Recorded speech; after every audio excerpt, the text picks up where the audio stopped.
ঢাকার দীর্ঘদিনের যানজট নিরসনে এখন বড় ভরসার নাম মেট্রো রেল। এমআরটি ৬ নামের প্রকল্পের কাজ চলছে। আশা ২০১৯ সালেই মেট্রো রেল চলবে উত্তরা থেকে সায়দাবাদ পর্যন্ত। ঘন্টায় ৬০,০০০ যাত্রী চলাচলের সুযোগ। ২১.৫ কিলোমিটার পথ পাড়ি দিতে সময় লাগবে মাত্র ৪০ মিনিট। ২০২৫ সালে চালুর লক্ষ্য নিয়ে যোগ হচ্ছে দ্বিতীয় মেট্রো রেল এমআরটি ৫। রাজধানীর গাবতলী, মিরপুর, কচুক্ষেত, বনানী হয়ে ভাটারা রুটে চলাচলের স্বপ্ন নিয়ে এগিয়ে চলছে ১৭ কিলোমিটার মেট্রো রেলের প্রাথমিক কাজ। ফার্স্ট ফেজে ২০২৫ সালের মধ্যে ইনশাল্লাহ ওটা সব কিছু ঠিক থাকতে বাংলাদেশের ৩টি মেট্রো রেল কিন্তু তখন চলমান থাকবে।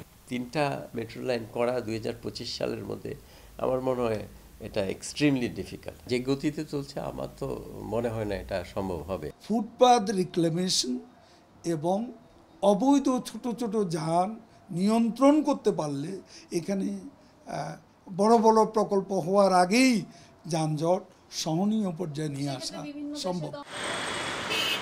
যেভাবে ঢাকা শহরের জনসংখ্যা বাড়ছে সে হিসেবে ২০৩৫ সাল নাগাদ জনসংখ্যা দাঁড়াবে ২,৬০,০০,০০০। সে হিসেব কষেই সংশোধিত কৌশলগত পরিবহন পরিকল্পনা আরএসটিপি তৈরি করা হয়েছে।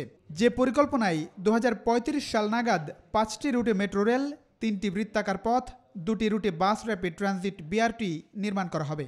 পরিকল্পনাটা হচ্ছে কিন্তু পরিকল্পনার বাস্তবায়নটা ঠিকমতো হচ্ছে না, এবং হুবহু বাস্তবায়ন না হওয়ার ফলে আবার পরিকল্পনা হলে সেটাও কিন্তু ঠিকমতো বাস্তবায়িত হবে না। এতে আমি শঙ্কিত হয়ে যাচ্ছি যে এটা আদৌ করার মতো ক্যাপাসিটি আমাদের জনপ্রতিনিধিদের আছে কিনা। এই হচ্ছে মগবাজার মৌচাক ফ্লাইওভার। কৌশলগত পরিবহন পরিকল্পনায় এর নকশা রিভিউয়ের সুপারিশ থাকলেও তার তোয়াক্কা না করে নির্মিত হচ্ছে এই অবকাঠামো।